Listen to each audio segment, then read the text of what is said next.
ছাত্ৰ-ছাত্ৰীসকল তোমালোকৰ আমি ক্লাছ 9 এডভান্স মেথৰ সমান্তৰ প্ৰগতি চেপ্টাৰটো কৰি আছিলোঁ এডমেটিক প্ৰগ্ৰেশ্যন। এডমেটিক প্ৰগ্ৰেশ্যনটো আমি 6.1 তাৰপিছত 6.1 চেপ্টাৰ 6 আৰু 6.1 অলৰেডি এক্সাৰচাইজটো কমপ্লিট কৰিলোঁ। আজি আমি 6.2 কৰিম। 6.2 কৰিবলৈ যোৱাকৈ আমি সমান্তৰ প্ৰগতি কাক বোলে তাৰ ওপৰত আমি ডেফিনিশ্যনটো জানিব লাগিব। প্ৰথমতে আমি বস্তুটো জানি লওঁ। অহাচোন হ'ব। মই এটা এক্সাম্পল হিচাপে লৈছোঁ। তোমালোকে ধৰি লোৱা 1 3 5 7 যিটো আছে তোমালোকৰ, তেতিয়াহ'লে আমি আগত পাই আহিছোঁ যে এইটো এটা ছিকুৱেঞ্চৰ যে প্ৰথম পদ, second, third, fourth, first term, second term, fourth term, third term, fourth term. এতিয়া আমি মাইনাছ কৰিছিলোঁ। মাইনাছ কৰিব লাগিব second term minus first term, তাৰপিছত আমাৰ third term minus second term. গতিকে আমি কৰিলোঁ এইটো যিহেতু T1 ধৰিছিলোঁ, আমি তাত আগত দেখাইছোঁ যে TN UN, তাৰপিছত আমাৰ কি আছে আকৌ কেপিটেল TN। এইবিলাক আকৌ গৈ তোমালোকৰ ক্লাছ 10ত আকৌ তোমালোকে পাবা। 10ত জেনেৰেল মেথছত আকৌ তোমালোকৰ AN চিম্বলবিলাক বেলেগ বেলেগ আছে চবৰে। প্ৰত্যেকৰে যিকোনো এটা ব্যৱহাৰ কৰিলে তোমালোকৰ হৈ যাব। এতিয়া কিন্তু ইয়াত আমাৰ first term second term. First টাৰ্মটো আমি T1 বুলি ধৰি লওঁ। T2 মাইনাছ T1, যিহেতু এইটো আছিলে তোমাৰ T1 T2 T3 T4 এনেকৈ কৰি ল'ব। গতিকে T2 minus T1 is equal to কিমান আছিলে 3 minus 1 this equal to 2 T3 minus T2 2 T4 minus T3 7 minus 5 is equal to 2। প্ৰত্যেকতে আমাৰ 2কে এটা কি হৈছে গৈ আছে। গতিকে এইটো এটা কনষ্টেণ্ট। গতিকে প্ৰত্যেকতে ইকুৱেল ওলাইছে। যদি ওলাই যায় আমাৰ সমান্তৰ কনষ্টেণ্ট, গতিকে আমি তাৰ পৰা লিখিব পাৰোঁ যে T2 minus T1 equal to T3 minus T2 12 T4 minus T3 equal to 2। এনেকৈ আমি কি কৰিলোঁ কনষ্টেণ্ট মানে কি বুলি কয় তোমালোকৰ ধ্ৰুৱক পালা। তোমালোকে প্ৰত্যেকতে ইকুৱেল। যদি ইকুৱেল হৈ যায়, যদি ইকুৱেল হয় বেলেগ হ'ব, ইকুৱেল নহ'লে আকৌ বেলেগ। কেতিয়াবা তোমালোকৰ চাবা এইবিলাক ইকুৱেল নহয়। ইকুৱেল নহ'লে কি হ'ব তোমালোকৰ এইটো এটা অনুক্ৰম নহ'ব। সমান্তৰাল কৈছে যদি ইকুৱেল হোৱাৰ লগে লগে কি হ'ল তাৰ sequence of this types R cold AP। therefore কি আমি কি বুলি ক'ব পাৰিম এইটো therefore যিবিলাক এইটো এটা ছিকুৱেঞ্চ আৰু চিৰিজ আমি পাই আহিছোঁ। sequences of this types are all AP মানে arithmetic progression। আমি শৰ্টকে AP বুলি কওঁ। আমি এই ধৰণৰ অনুক্ৰমবোৰকে কি বুলি কওঁ সমান্তৰ প্ৰগতি। কিন্তু এই বুলি ক'লে নহ'ব ন। অনুক্ৰমবিলাকত ইয়াৰ এটা নিৰ্দিষ্ট এটা ডেফিনিশ্যন আছে। ডেফিনিশ্যনটোলৈ আমি যাম। এতিয়া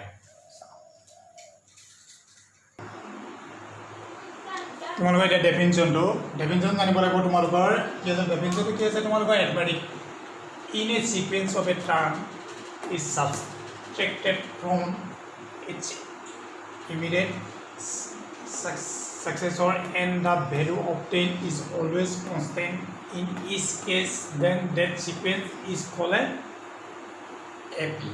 যদি কোনো এটা অনুক্ৰম এটা পদ সেই পদটোৰ ঠিক পিছৰটো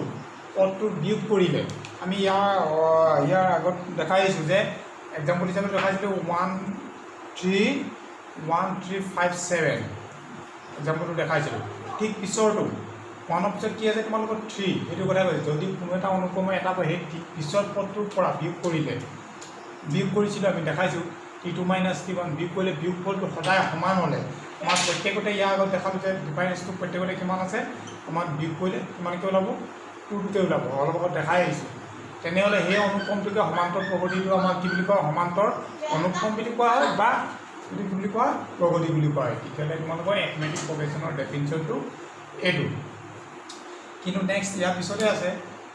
In an AP, the difference between two consecutive terms is always constant. কাৰণ টুকে আমাৰ ওলাই গৈছে this difference is called কি বুলি ক'ব common difference of the sequence. এৰে ক'ব common difference. অসমীয়াত ক'ব সাধাৰণ অন্তৰ কিমান এইটো ক'ব আমাৰ CD আমি সাধাৰণ অন্তৰ বুলি তাক ক'ম গতিকে এইটো মনত ৰাখিবা তোমালোকে CD বুলি ক'ব পাৰে আৰু এইটো জেনেৰেলি আমাৰ কি আখৰে লিখা হ'ব common difference জেনেৰেলি আমি সিম্বলিক্যালি পিছত দেখাম D আখৰটো আমি হেৰি কৰিম common difference. ইয়াৰ পিছতে নেক্সট পইণ্টটো আছে তোমালোকৰ standard form of AP. Standard form এটা স্ট্যান্ডাৰ্ড ফৰ্ম অফ অ্যাৰিথমেটিক প্ৰোগ্ৰেশন বা AP এটা আদৰ্শ সমান্তৰ প্ৰগতি কি হ'ব বা আদৰ্শ বুলি কয় তাক মানক বা প্ৰামাণিক স্ট্যান্ডাৰ্ড ফৰ্মটো কি আছে আমাৰ সমান্তৰ প্ৰগতি এইটো হ'ব আমাৰ কি হ'ব a plus d a plus twice d a plus 3d ততকে আমাৰ গুছি যাব এইটো হৈছে আমাৰ স্ট্যান্ডাৰ্ড ফৰ্ম অফ AP. ইয়াত আমাৰ ফাৰ্স্ট টাৰ্ম যেটো থাকিব এটো ক'ব কি ফাৰ্স্ট টাৰ্ম এটো ক'ব আমাৰ ফাৰ্স্ট টাৰ্ম গতিকে কি হ'ব আমাৰ ইয়াত ফাৰ্স্ট টাৰ্ম কি লিখিম আমি ফাৰ্স্ট টাৰ্মটো জেনেৰেলি লিখিম a কমন ডিফাৰেন্স যেটো মই অলপ আগত কৈলো কমন ডিফাৰেন্সটো এটো common difference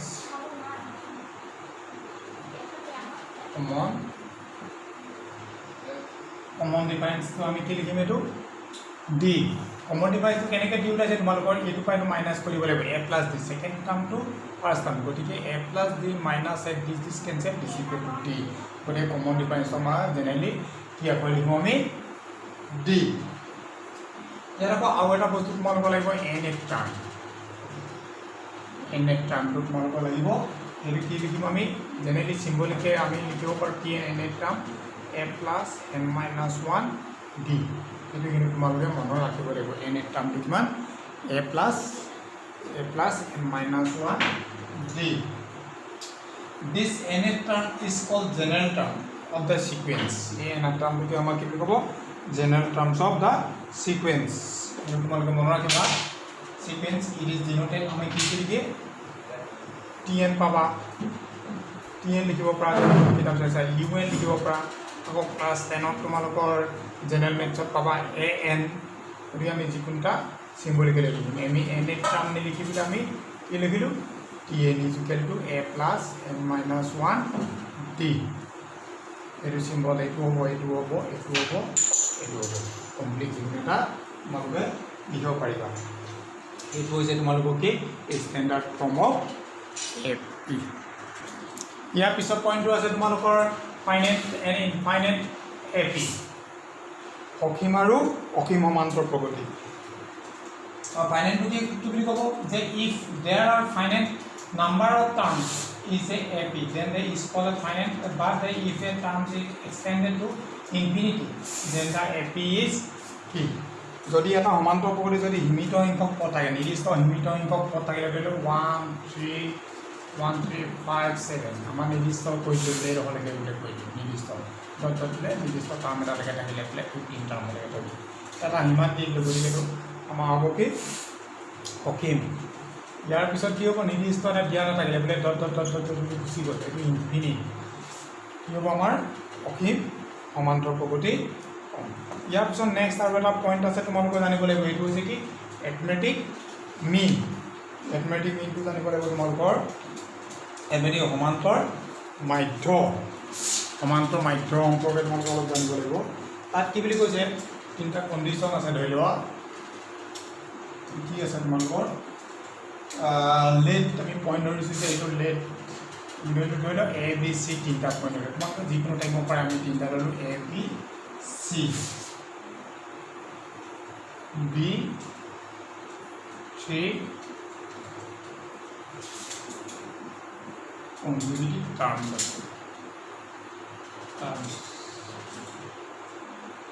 open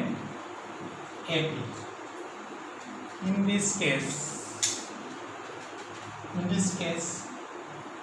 B to মাজতে আছে গতিকে মাজত আছে B is called B is called the arithmetic mean. Arithmetic mean to আমি shortত AM বুলি লিখিলে গম পাব arithmetic mean of ANC আমি ধৰা হল আমি তিনটা পদ ললো যিকোনো তিনটা পদৰ আৰু তিনটা ক্ৰমিক পদ ললো এই পদটো বি অৱস্থাত বি পদটোক আমি কি বুলি কম বি টোক আমি কি বুলি কম এ আৰু বি এ আৰু সি সমান্তৰ মাধ্য বুলি কোৱা হয় ইয়াৰ কাৰণে হোৱাৰ লগে আমাৰ কণ্ডিশ্যন আহিব কণ্ডিশ্যন কি হ'ব মানে এই কণ্ডিশ্যনটো আমি অংক কৰোঁতে পিছত লাগিব যে b minus a is equal to c minus b b minus a equal to c minus b এই কণ্ডিশ্যনটো তোমালোকে লাগিব বা b টো যদি আমি এফালে লৈ আহোঁ মাইনাছ এফালে লৈ আহিলে কি হ'ব plus c plus a b কিমান হ'ব তোমালোকৰ y b equal to c plus a গতিকে আমি ইয়াত b ভেলু কিমান পাম c plus a equal to 2 same condition এইটো কণ্ডিশ্যন হ'ব পাৰে কেতিয়াবা প্ৰয়োজন সাপেক্ষে আমি এইটো কণ্ডিশ্যনো লওঁ গতিকে arithmetic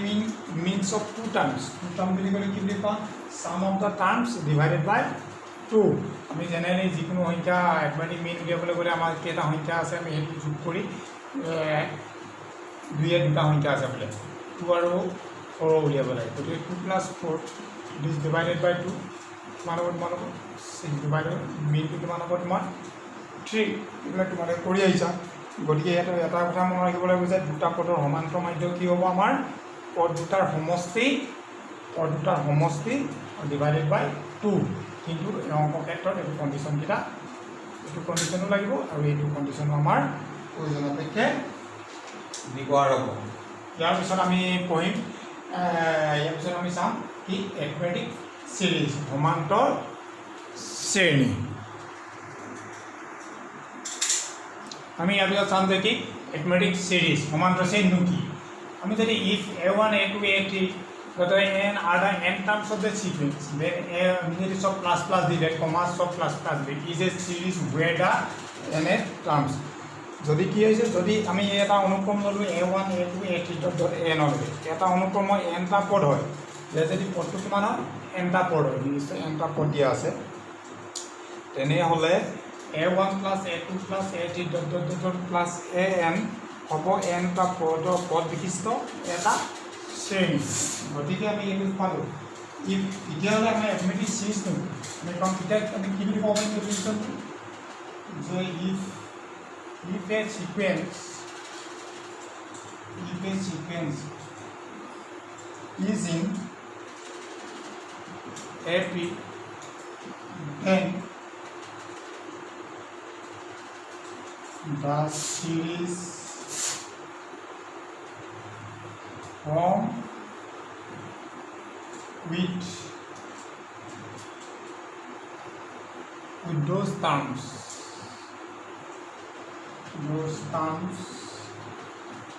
of the sequence in order is called arithmetic series যদি সমান্তৰ অনুক্ৰমটোৰ সমান্তৰ প্ৰকৃতিত থাকে তেনেহ'লে অনুক্ৰমটোৰ পদসমূহে সৃষ্টি কৰা শ্ৰেণীটোক কি বুলি ক'ব ক'ব সমান্তৰ শ্ৰেণী গতিকে যদি আমাৰ কি হয় ইয়াত তোমাৰ বেলেগ বেলেগো থাকিব পাৰে ধৰি লওক T1 T2 আছে তেতিয়া থাকে আমাৰ T1 T2 T3 Tn লৈকে থাকে তেতিয়াহ'লে আমাৰ সমান্তৰ অনুক্ৰমটো কি হ'ব সমান্তৰ শ্ৰেণীটো কি হ'ব ইয়াত সমান্তৰ শ্ৰেণীটো তোমালোকৰ কি হ'ব যে T1 plus T2 plus T3 plus plus T1 তোমালোকে ইয়াত নাম্বাৰো থাকিব পাৰে যিকোনো নাম্বাৰ থাকিব পাৰে তোমালোকৰ ধৰি লওক 1 5 1 3 বোলে 5 7 তোমালোকে থাকিলে তেতিয়াহ'লে 1 plus 3 plus 5 plus 7 এনেকৈ গৈ থাকিব এইটো হ'ব কি তোমালোকৰ সমান্তৰ শ্ৰেণী যিহেতু আমাৰ যিটো ষ্টেণ্ডাৰ্ড ফৰ্মটো আছিলে ষ্টেণ্ডাৰ্ড ফৰ্মটো আমাৰ arithmetic AP ষ্টেণ্ডাৰ্ড ফৰ্মটো আছিলে তোমালোকৰ কি a plus b a plus twice b a plus 3d plus কে গৈ আছিলে গৈ কৰি কৈছিলে তোমালোকৰ a plus n minus 1 d হে গৈছিলে সেইটো এইটো যিহেতু তোমালোকৰ এইটো কিহত গৈছে কমাত গৈছে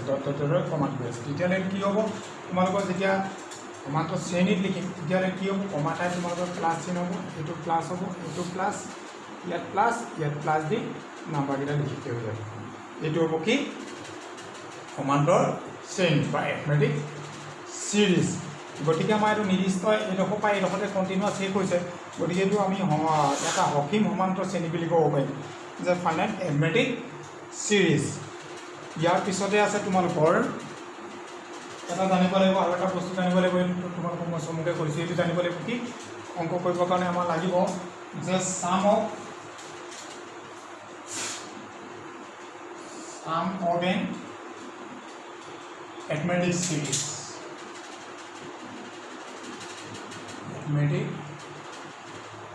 series যোগফল arithmetic series को আমি sum of arithmetic series n terms কেনেকৈ আমি যোগ কৰিম arithmetic সমান্তৰাল শ্ৰেণী আমি যোগফল কৰিবলৈ কেনেকৈ যোগ অংক উলিয়াম তাৰ কাৰণে এটা তোমালোকৰ ফৰ্মুলা আছে Sn = n/2 twice a plus n - 1 এই তোমালোকে মনত ৰাখিব লাগিব Sn = n/2 twice a plus n - 1